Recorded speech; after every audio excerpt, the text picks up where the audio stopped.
The first light of dawn crept over the rusted silos of Iron Harbor, painting the motorcycle lot in hues of bruised purple and gold.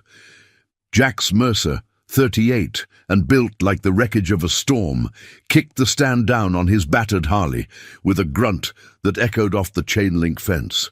His boots crunched on gravel still damp from night dew, the air thick with the scent of salt from the nearby docks and the faint metallic tang of engine oil. He hadn't slept more than a few hours. Another night haunted by ghosts he kept chained in the back of his mind. As president of the Iron Harbor Riders, Jax was the rock his club leaned on, the man who stared down rival crews and crooked cops without flinching. But this morning, something caught his eye on the leather seat of his bike, a single red rose, its petals flawless, dew-kissed, laid there like an offering from the shadows. He froze, gloved hand hovering mid-air. No note, no footprints in the dirt. The lot was empty, the other bikes silent sentinels under flickering sodium lights. Jax's jaw tightened under the salt and pepper stubble that shadowed his face. Who the hell would pull this? Prank from the prospects? Some fool testing the club's nerves? He plucked the flower, thorns pricking through his leather, and crushed it in his fist, petals scattering like blood on the ground. But as he revved the engine to life, the roar drowning out the gull's cries, a whisper of unease settled in his gut. Jax Mercer didn't do mysteries. Not since the rain-slicked road that stole his fiancée 5 years back, turning his heart to scar tissue. He rode out, the rose's perfume clinging faintly to his jacket, unaware that this was just the beginning of a debt coming due. The days blurred into a rhythm of chrome and brotherhood. Iron Harbor was a gritty port town, where the shipyards hummed with the clank of cranes unloading cargo from distant seas, and the air always carried a briny edge sharpened by diesel fumes. Jax's club garage doubled as their fortress, a sprawling warehouse of oil-stained concrete, walls lined with tool racks and faded banners from rides long past.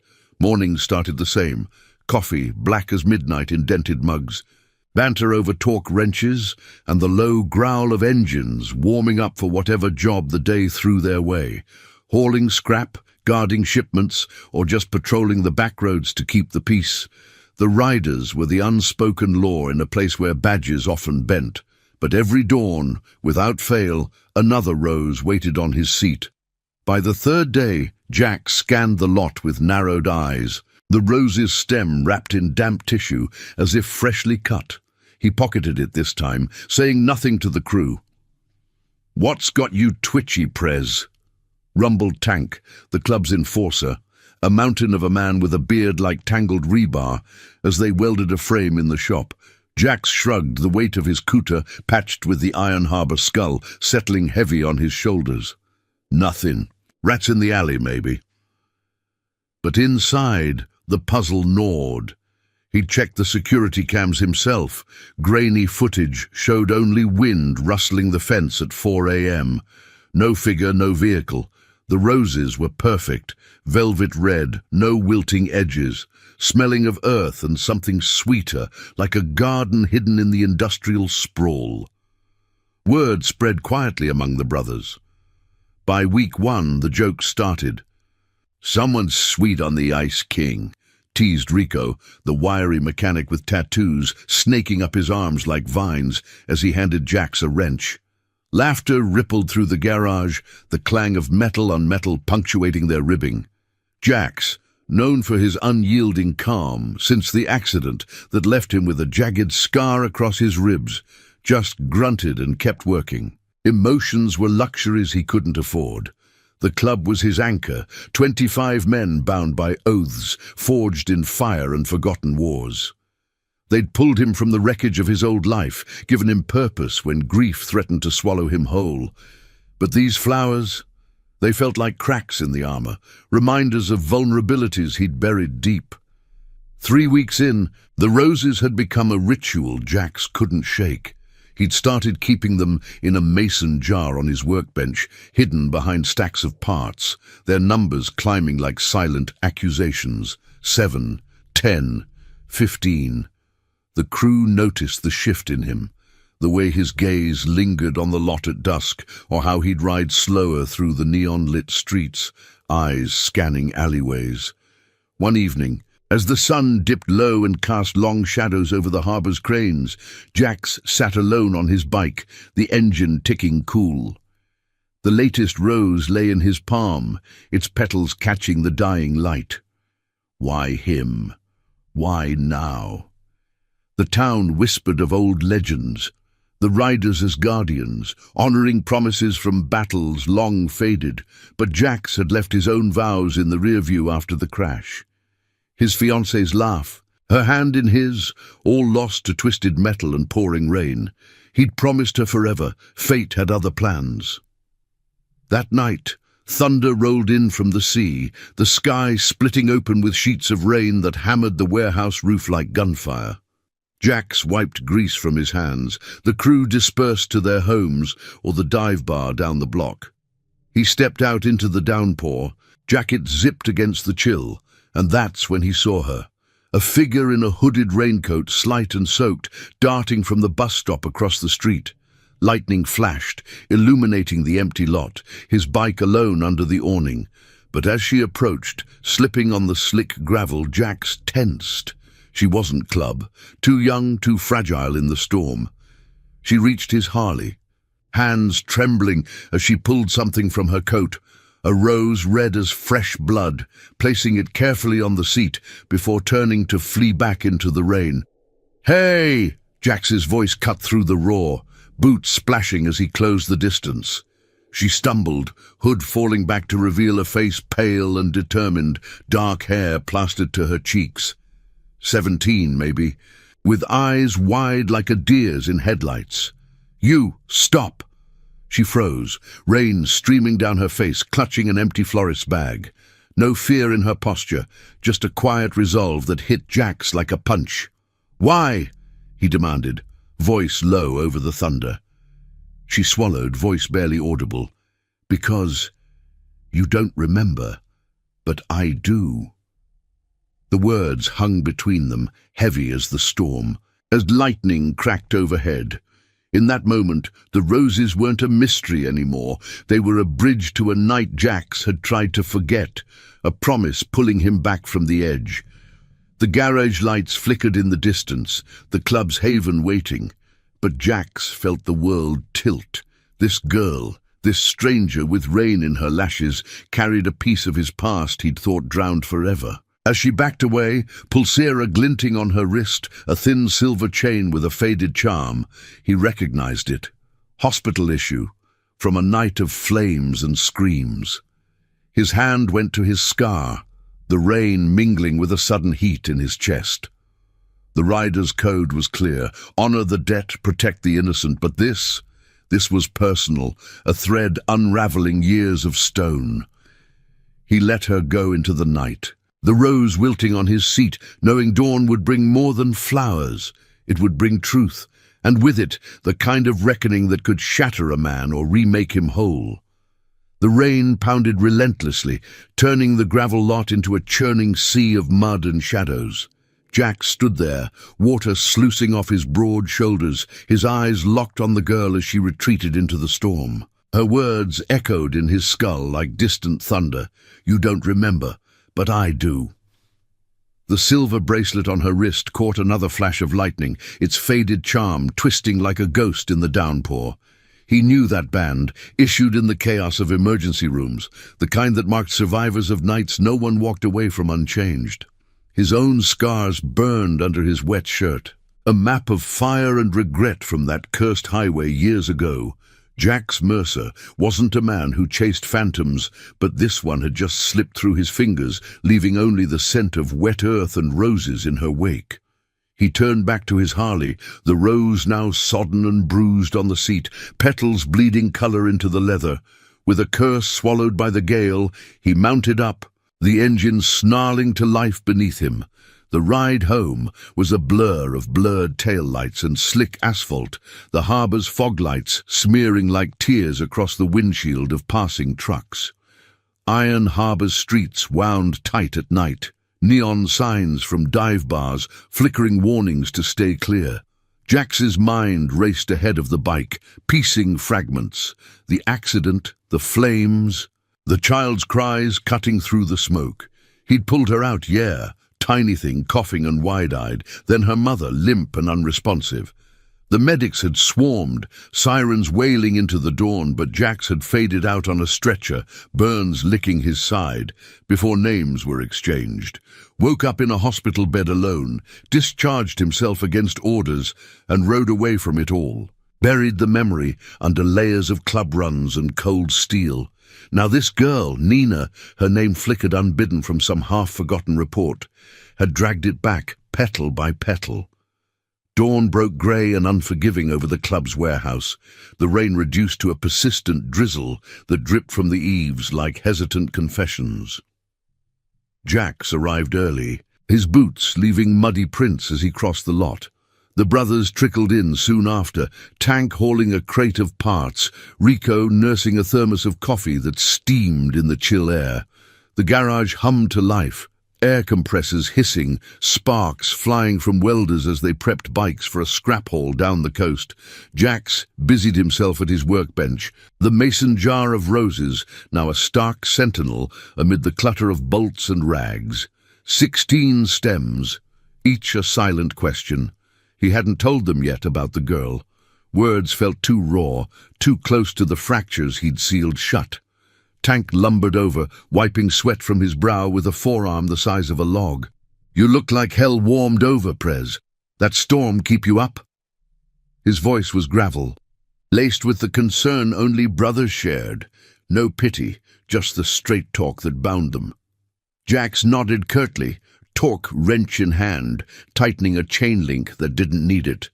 "Something like that." The big man eyed the jar, his bushy brows knitting. "Those damn flowers again. Thought you said it was rats." Laughter bubbled from Rico nearby, but Jack shot him a look that silenced it quick. "It's not a joke, Rico. Someone's been leaving 'em every morning." The mechanic leaned against a toolbox, arms crossed over his inked chest. "Well, spill it. Ghost?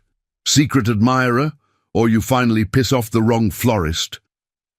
Before Jax could answer, the side door creaked open, letting in a gust of harbour mist. It was Lena, the club's unofficial medic, a sharp-eyed nurse from the free clinic down the block, patched into their world after patching up too many riders after brawls and wrecks.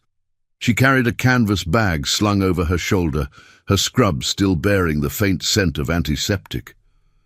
"Heard you had company last night," she said, voice steady but eyes probing. Word travelled fast in Iron Harbour. Someone must have spotted the girl from the bar window. Jax set the wrench down, the metal clinking like a confession. "Kid, drop in the roses. Says I saved her once." The garage fell quiet, the only sound the distant clang of a buoy in the bay. Tank's face softened, a rare crack in his enforcer's mask. "From that crash? The one you never talk about?" Jax nodded, the weight of it settling like lead. "Her ma didn't make it. I pulled 'em both out, but... yeah." Lena stepped closer, her gaze flicking to the jar. "And now she's thanking you. After all this time?" Jax pulled out the latest rose, its stem still damp. More than that. She knew details, the rain, the fire, wore a bracelet from the hospital that night.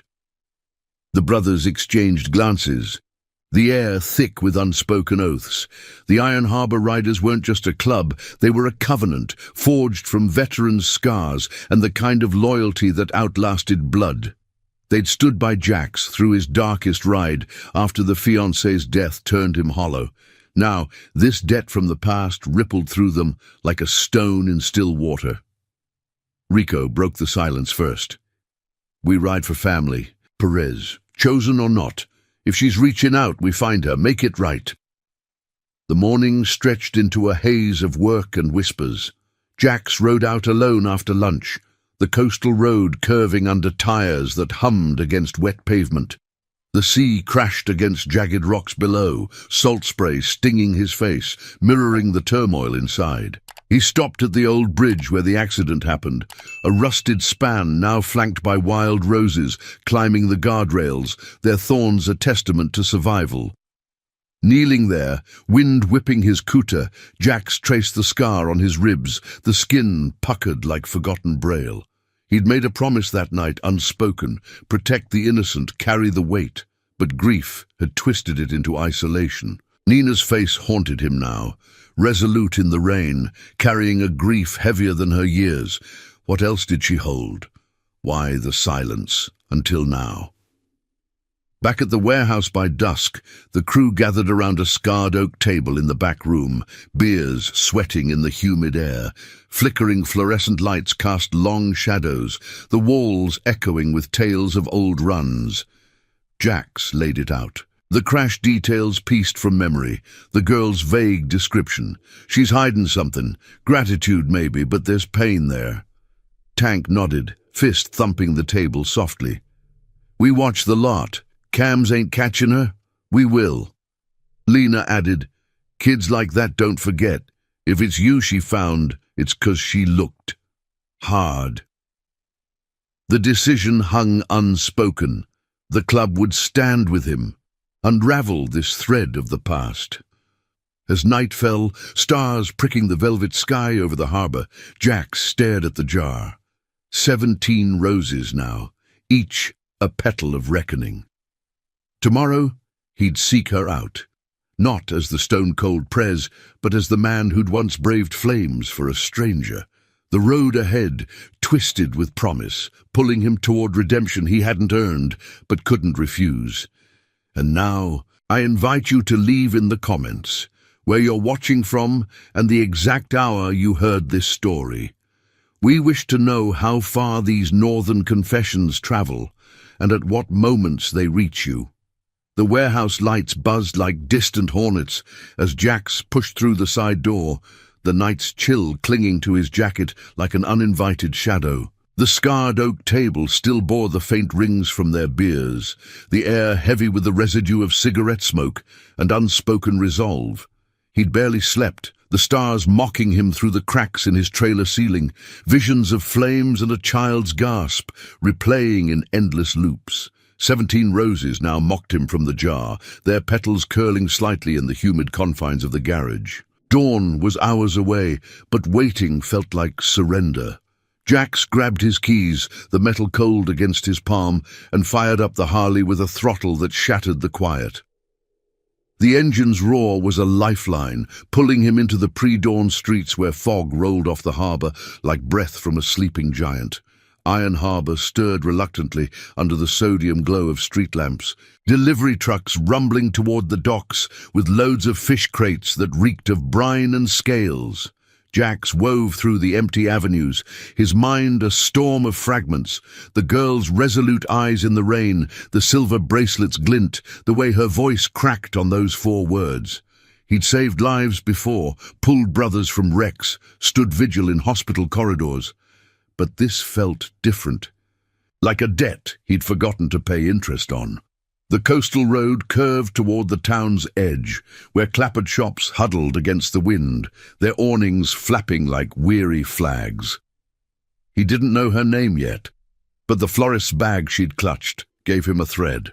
Caldwell's Blooms, the faded sign read in his memory, a hole in the wall on Elm Street, where the air always smelled of damp soil and cut stems.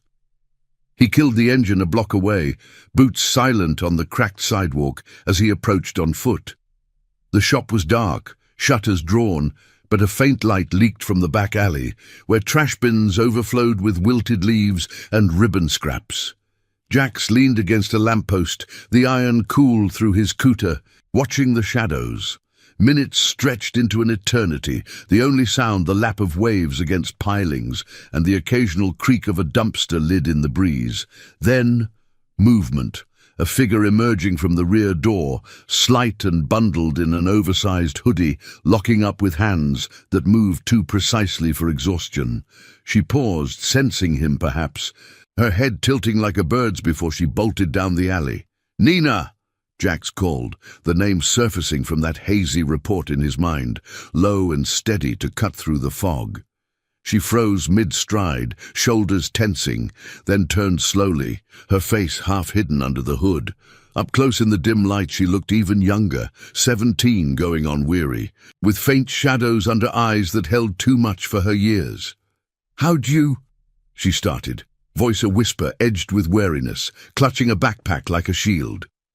Jax stepped forward, hands open at his sides, the club's skull patch catching the light.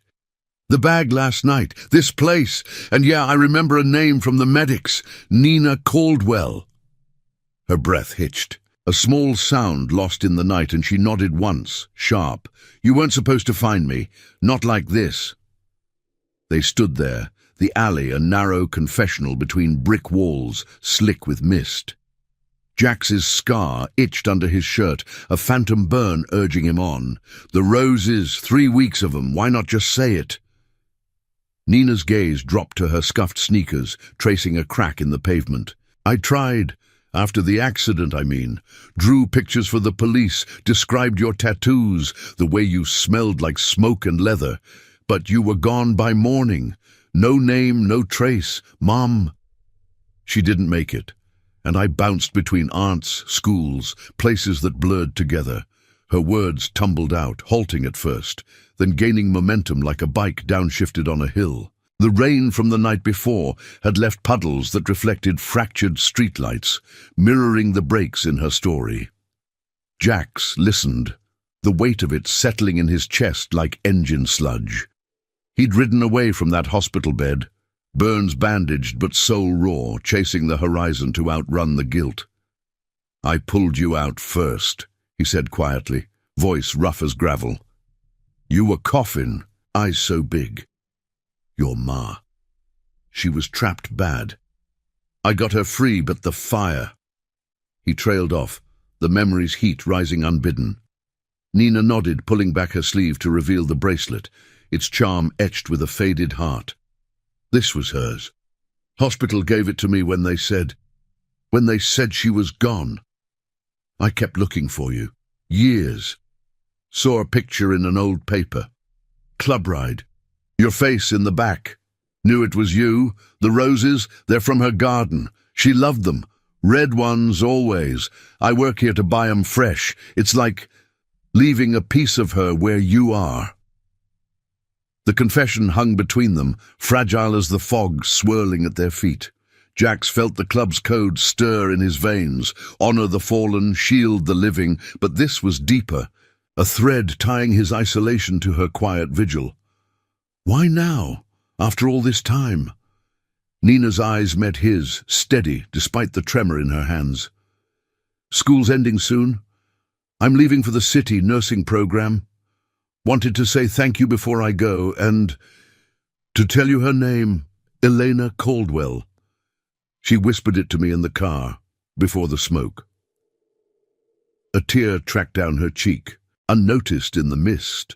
Jax swallowed hard, the stone in his throat cracking just a fraction.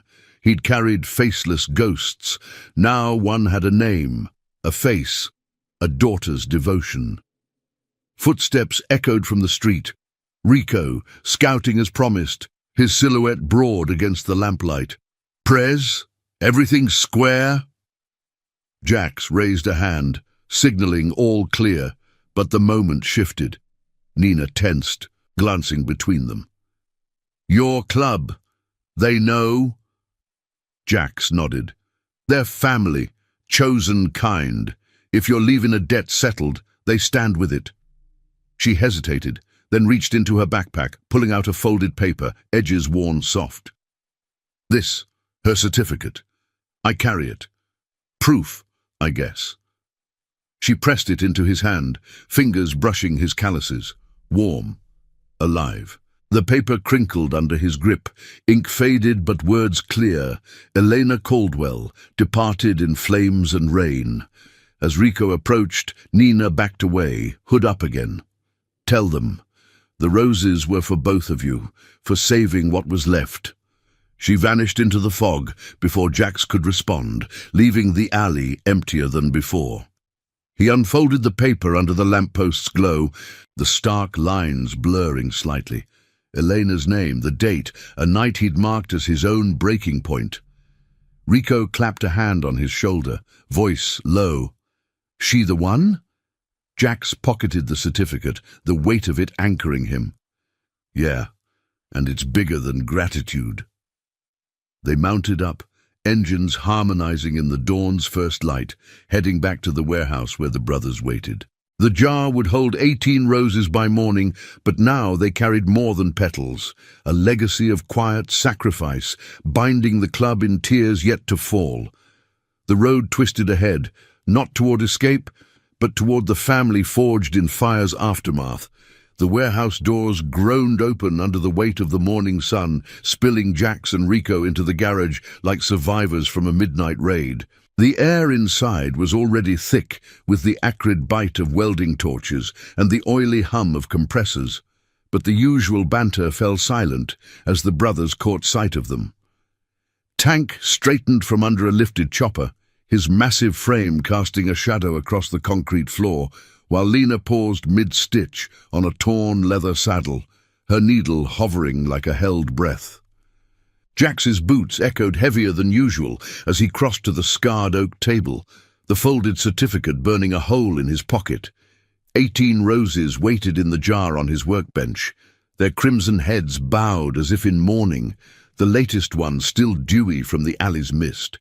He spread the paper flat under the harsh fluorescence, the ink stark against the yellowed stock. Elena's name. The date of that rain-lashed night, cause listed in clinical detachment, multiple injuries sustained in vehicular fire. No drama, no fire's roar captured in words, just the cold finality that had haunted Nina's eyes. The crew gathered close, cooters brushing like whispers, the scent of coffee and machine grease mingling with the faint perfume of petals. Tank's calloused finger traced the lines, his beard twitching as he read, This is the Ma from your ghost run?" Jax nodded, voice low and edged with gravel. "Yeah, Nina carried it all these years. Roses for her garden, for what I pulled from the wreck, gratitude wrapped in grief." Rico leaned in, his inked arms folding tight across his chest, the vines on his skin seeming to twist in the light. "Kid's been hunting you since she could walk straight. That's no small debt, Prez." The garage, usually a symphony of clanks and curses, went still, the only rhythm the distant pulse of waves against the harbor pilings. Lena reached for the paper, her nurse's eyes scanning it with professional detachment that cracked at the edges. She was what, 28? Young? And Nina? 17 now. Means she's been alone with this since she was 6. Her voice softened, carrying the weight of too many bedside vigils. Jax felt it then, the scar across his ribs pulling taut, a reminder of the flames he'd charged into without a second thought. He'd ridden away to forget, but Nina's quiet vigil had stitched the wound open, thread by crimson thread. Word rippled through the club like oil through an engine, texts pinging silent phones, prospects slipping in from the lot with wide eyes. By noon, the back rooms swelled with the full 25, chairs scraping as they crammed around the table, the air growing dense with the musk of leather and unspoken bonds. Jax stood at the head, the certificate pinned under a beer cap like evidence in a trial. He recounted it all. The alley confession, the bracelet's glint, the way Nina's voice had trembled naming her mother. She works that flower shop after school, buys 'em fresh on her own dime, crosses town on the bus before dawn, leaves 'em like prayers. Never asked for nothing back, just remembered for us both. His words hung, raw and unpolished. The man who'd stared down bar fights and badge-wearing crooks now stripped to the bone. Tank broke first, his enforcer's bulk shifting as he cleared his throat, eyes glistening under the low beams. "We all got ghosts riding pillion. Mine from the sandpits overseas. Promised a brother I'd watch his kid if he didn't come home. Never did. But this, a girl carrying that weight alone." He trailed off, fist clenching on the table, the wood creaking under the pressure. Rico nodded, wiping his face with a rag that came away damp. Iron Harbor's full of broken roads, but we fix what we can. That's the oath. Murmurs rose, stories spilling like confessions. One brother of a lost patrol in the desert, another of a fiancé's empty chair at Thanksgiving. The riders weren't born to one another, but forged in the crucible of shared scars, their loyalty a chain stronger than any lock. Lena folded the certificate gently, sliding it back to Jax. She's leaving for nursing school. Wants to heal what she can, like you did that night. The room absorbed it, the emotional undercurrent swelling until it crested.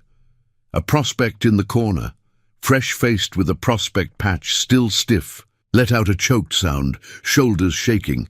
Then Tank, unbreakable Tank, bowed his head, a tear carving a path through the grime on his cheek.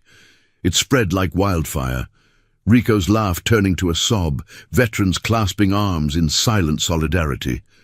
Jax stood amid it, the stone in his chest fracturing as the club's collective grief poured out, not for the roses, but for the innocence preserved. The promise kept across years of silence.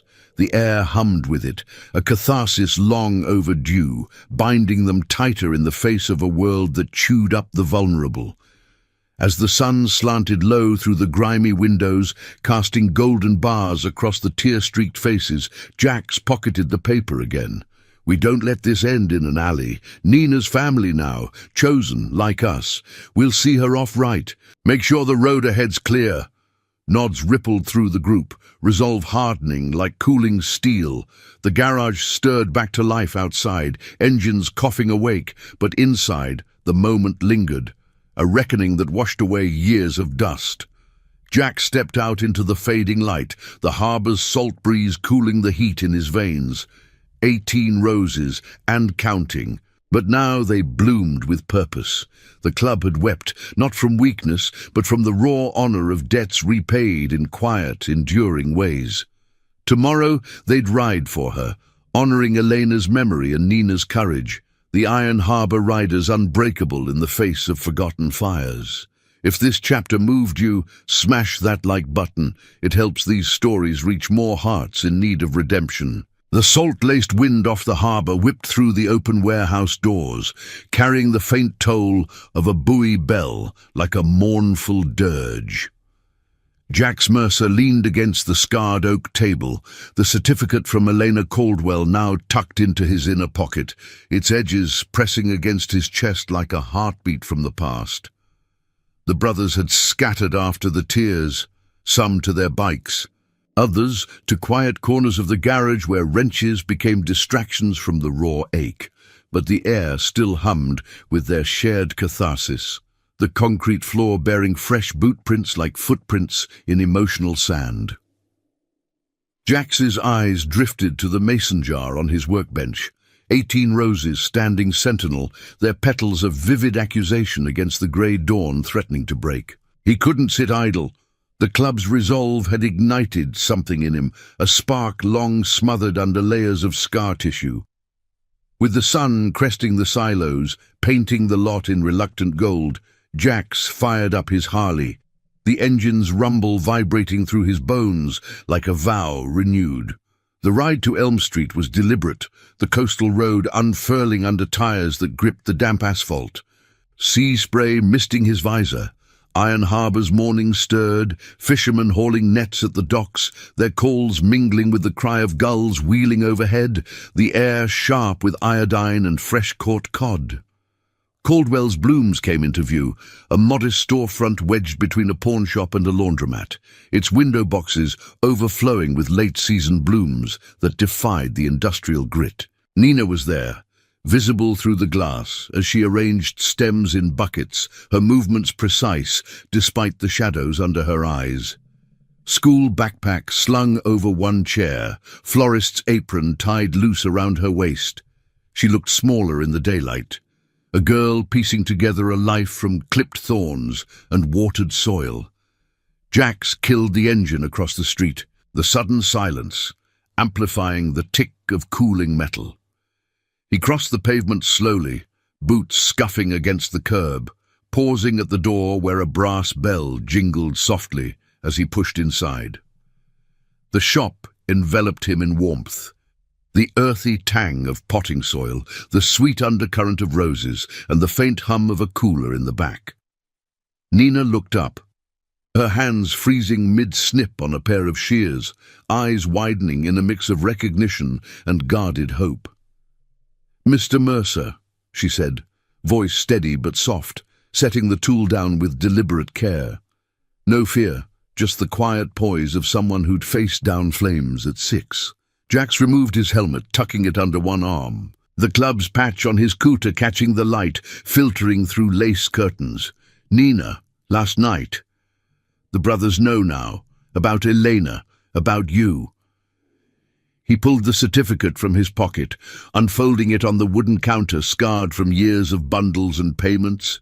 Her gaze dropped to it, fingers tracing the faded ink, a flicker of pain crossing her face like a cloud over the sun. "I didn't mean to drag your world into mine. The roses were just mine to give." The shop's clock ticked onward, marking seconds heavy with unsaid words.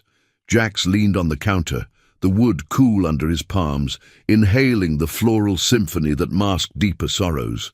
"You didn't drag, you bridged. The clubs wept for it, for her, for what you carried alone. We're not leaving you to ride solo to that city program, not after this." Nina's breath caught, her eyes lifting to meet his, the silver bracelet glinting as she wiped a smudge of dirt from her cheek. "I can't ask that. You've already given enough. Mom always said good people exist, even in the dark. You proved it once, that's all I needed." But Jax shook his head, the motion pulling at his scar, a reminder of debts that circled back. "It's not asking, it's the code. Chosen family doesn't watch from the sidelines." He glanced out the window where the harbor's cranes loomed like iron guardians, then back to her. "Tell me what's next. The bus rides, the shifts here, it's holding you up, but barely. We can help. Rides to school, protection on the road out." Nina hesitated, her resolve cracking just enough to reveal the girl beneath, the one who'd pieced together survival from wilted petals and half-remembered voices. "There's trouble. Not big, but enough. The shop owner's behind on rent. Some collector from the docks, shady type, shakes down small places like this. Says if we don't pay double by week's end, it's boarded up. Mum's garden dream. Gone." The words landed like gravel in an engine, stirring Jax's blood. Iron Harbor's underbelly wasn't new to him. Crooked enforcers tied to the port's smuggling rings, squeezing the honest for their cut while badgers looked the other way. He'd stared down worse with the riders, their runs often doubling as quiet justice against the corrupt. "Name him," Jax said, voice dropping to that low timbre that commanded without raising. Nina bit her lip, glancing at the door as if expecting shadows. "Vince Russo. Runs with a crew out of the old cannery. Tattoos like yours, but meaner. Threatened last week. Said he'd repossess the stock himself." Her hands twisted the apron's tie, the fabric bunching under her grip. Jax's jaw set, the pieces slotting into place. Nina's dawn vigils, the risks she took crossing town alone in the pre-light hours. This wasn't just gratitude anymore, it was a call to the promise he'd made in flames, to shield the fragile from the storm. He nodded once, firm. "You focus on those books. The future. We'll handle Russo. The club rides for what's right, not just blood." Relief washed over her features, tentative but real. Like sunlight breaking through fog, she reached under the counter, pulling out a small bundle wrapped in tissue, a 19th rose, its stem fresh cut, thorns wrapped in care. "For the jar, and for Eleanor. Tell them thank you." He took it, the petals soft against his calluses, a symbol of bridges built from loss. As he stepped back into the street, the bell jingling farewell, Jax felt the weight shift, not heavier but purposeful. Mounting his bike, the engine's growl harmonized with the rising tide. He headed back to the warehouse, the rose secured in his jacket. The brothers would gear up, their loyalty a thunder rolling in. Rousseau's threat loomed like a storm cloud over the bay, but the Iron Harbor riders didn't bend to shadows. They'd carved justice from the corruption, honoring Elena's memory and Nina's quiet strength, one twist of the throttle at a time. The road ahead gleamed with moral fire, pulling Jax toward a redemption that bound them all in unbreakable chain. The warehouse thrummed with the low pulse of anticipation as Jax rolled in, the Harley's growl fading into the echo of idling engines. Sunlight slanted through the high windows, gilding the rows of bikes like polished relics, their chrome catching flecks of dust motes dancing in the beams. The air hung heavy with the scent of fresh weld and cooling exhaust, but beneath it lingered the faint floral trace from the rose tucked in Jax's jacket, a 19th bloom, fragile yet defiant. He dismounted with a creak of leather, boots grinding against the oil-slicked concrete, and the brothers turned as one, their faces etched with the morning's resolve. Tank loomed by the tool racks, arms crossed over his barrel chest, while Rico wiped grease from his hands on a rag, eyes sharp as switchblades. Lena hovered near the back, her medic's bag at her feet, a quiet anchor in the brewing storm. Jax laid the rose on the scarred oak table, its petals unfurling like a banner of intent. "Rousseau," he said, voice cutting through the hum like a revved throttle. "Shaking down the flower shop. Nina's boss behind on rent, and this dock rat's double in the squeeze. Threatens to gut the place if they don't fold by week's end." The name dropped like a spark on dry tinder, igniting murmurs that rippled through the garage. Vince Rousseau, a shadow from Iron Harbor's underbelly, tied to the cannery's smuggling veins. His crew, a pack of opportunists, preying on the town's frayed edges. The riders knew his type. Hollow men with ink that mimicked loyalty but reeked of betrayal, enforcing debts for bosses who hid in high-rises across the bay. Tank's fist thudded softly on the table, the wood vibrating under the impact. "Cannery scum. Been sniffing around the docks too close to our runs. Time we remind 'em the harbor's got its own law." His eyes, usually stormy, burned with the fire of old battles, veterans' grit forged in sands far from this port. Rico nodded, uncoiling like a spring, his tattoos shifting as he flexed. "We ride quiet. No blaze of glory, just enough to make him back off, keep Nina's spot safe." The club wasn't about vengeance. Their justice was measured, poetic, a stand for the overlooked, echoing the promises that bound them. Jax felt it stir in his veins, the same pull that had drawn him into flames years ago, now channeled through the Brotherhood's unyielding code. By midday, the plan took shape in the back room, maps unrolled across the table like veins of the town. The old cannery squatted on the harbor's eastern spit, a skeletal relic of rusted girders and boarded windows, where fog clung like a shroud, and the water lapped black against pilings. Jax traced the route with a calloused finger, the paper crinkling under his touch. "We split.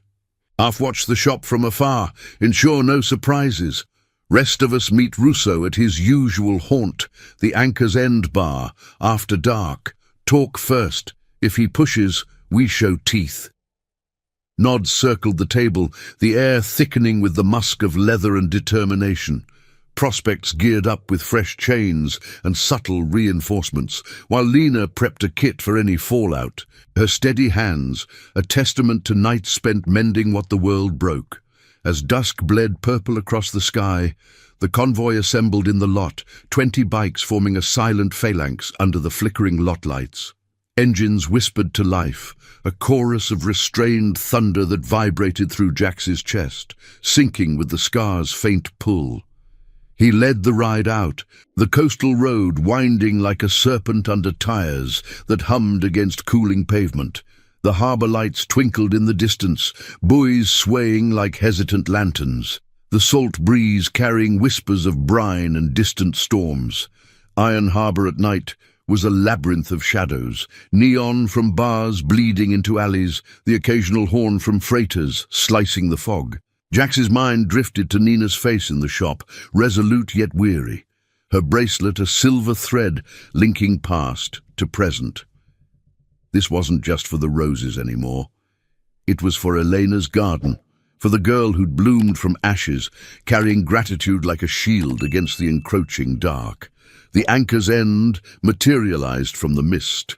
A squat dive with fogged windows and a sign creaking on rusted hinges, the scent of stale beer and fried fish wafting from the door. Jax signaled the pull-in, bikes parking in a loose arc that blocked the lot without crowding, their headlights cutting swaths through the gloom. Inside, the bar was a haze of smoke and low laughter, pool cues cracking against balls like distant gunfire.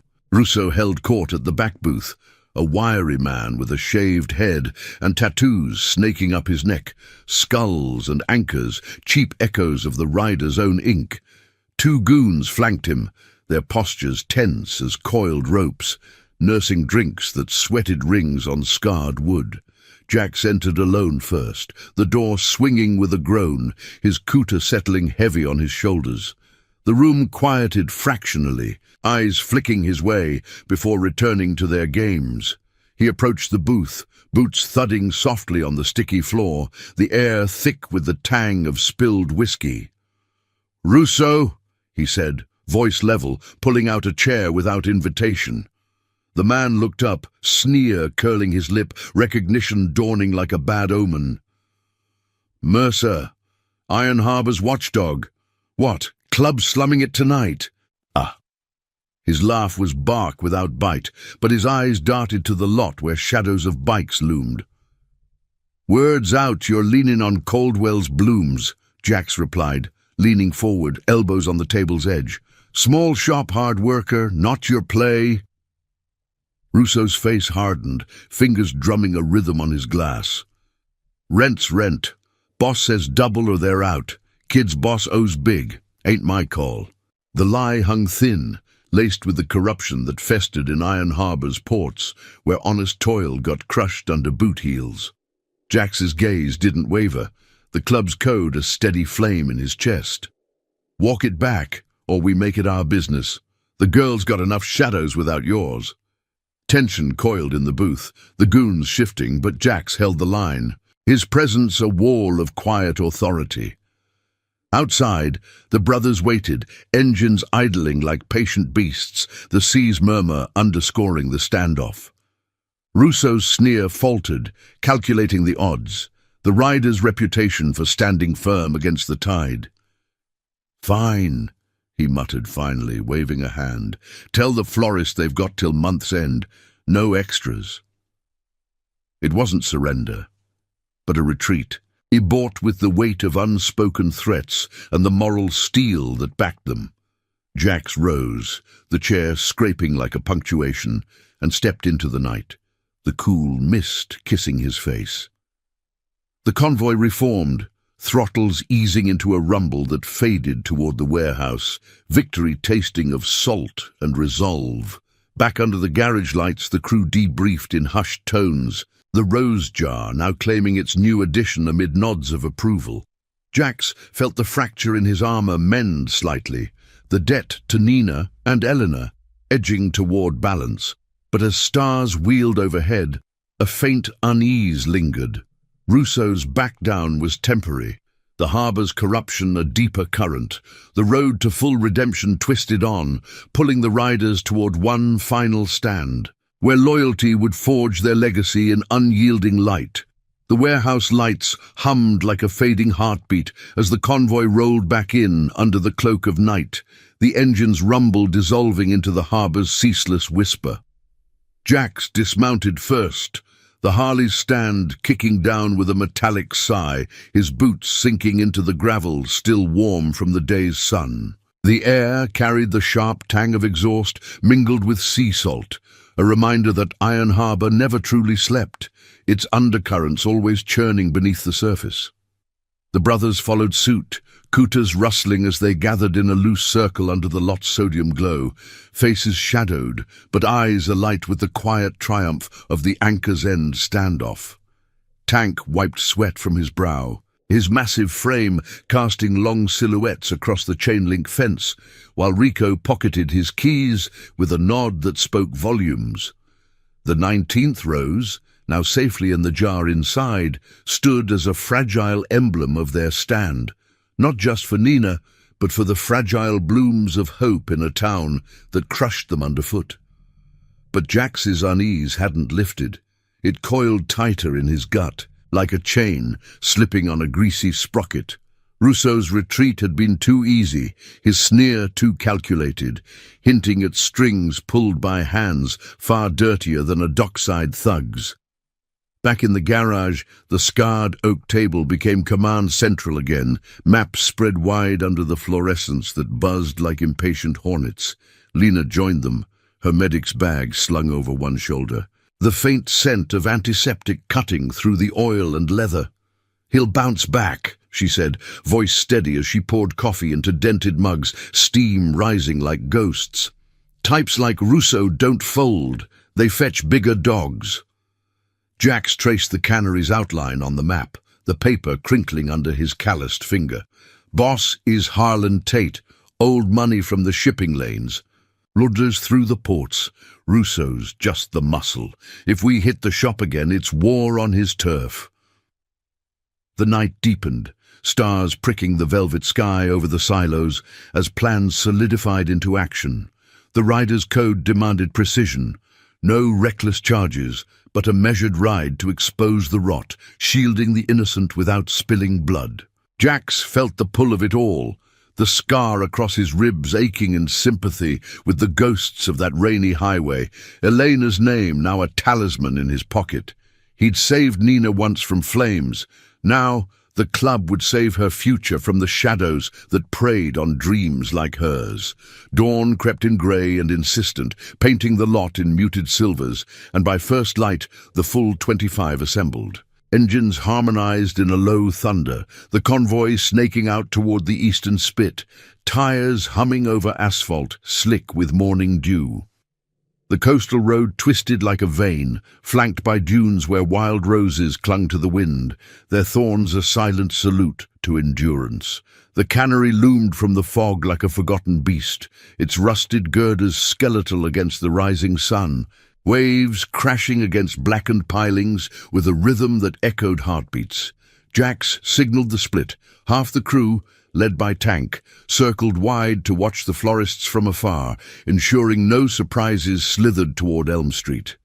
The rest, with Jax at the helm, approached the main gate, bikes idling in a phalanx that blocked the access road without aggression. The air reeked of brine and decay, fish guts from old processing lines mingling with the oily sheen on the water. Guards, Rousseau's crew, burly shadows in ill-fitting jackets, emerged from a side door, hands hovering near waistbands. But the riders held formation, helmets off, faces set in unyielding calm. "Tate," Jax called, voice carrying clear over the surf, "we know your game. The shop's off limits. Back your dog off, or the harbour hears how you squeeze the small for your big lies." From the depths of the structure, figures emerged. Rousseau first, flanked by 4 more, but behind them, Harlan Tate himself, silver-haired and sharp-suited, a shark in pinstripes, his eyes cold as the tide. He stepped forward, the gravel crunching under polished shoes, a smirk playing on lips that had bought silence from too many. "Mercer, your little vigilante parade won't touch my operations. That flower's a flea on the elephant. Pay up or pave over." The threat hung, laced with the corruption that festered in Iron Harbor. Bribes to badges, threats veiled as business, all to keep the smuggling veins pumping unchecked.